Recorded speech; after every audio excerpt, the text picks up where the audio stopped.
ఆదిలాబాద్ జిల్లాలో అయ్యప్ప పూజలు ఊపందుకున్నాయి. ఆదిలాబాద్ పట్టణంలోని బెల్లూరి అయ్యప్ప ఆలయ కమిటీ ఆధ్వర్యంలో ఆదివారం స్థానిక రామచంద్ర గోపాల కృష్ణ మఠం నుంచి ఆరట్టు ఉత్సవం వైభవంగా జరిపారు. పలువురు భక్తులు వేడుకల్లో పాల్గొని ప్రత్యేక పూజలు చేశారు. కేరళ నుంచి ప్రత్యేకంగా తెప్పించిన డోలు వాయిద్యాలు వేడుకల్లో ఆకర్షణగా నిలిచాయి.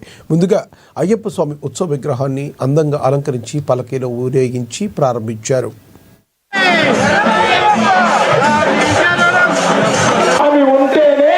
మీరు మాల వేసుకోవాలి, లేకుంటే లేదు.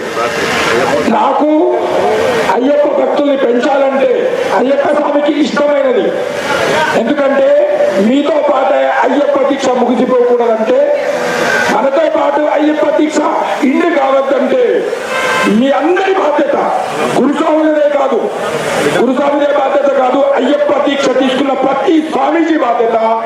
కన్యాస్వాములని ఎవరైతే యువత ఉన్నదో 15 సంవత్సరాల నుంచి 20 సంవత్సరాల లోపు ఉన్న యువత అందరినీ కూడా తప్పకుండా అయ్యప్ప దీక్ష మాల ఒక్కసారి జీవితంలో వేయించవలసిన బాధ్యత మన అందరి పైన ఉన్నది కనుక అందరం కూడా తప్పకుండా ప్రయత్నం చేయండి.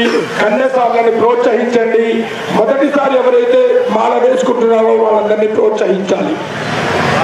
తర్వాత ఇంకొక ముఖ్యమైన విషయం, మన భారతదేశంలో మొత్తం దాదాపుగా 50 లక్షల మంది అయ్యప్ప దీక్ష భక్తులు ఉన్నారు. 50 లక్షల మంది అయ్యప్ప దీక్ష భక్తులు దేశం మొత్తంలో ఉన్నారు.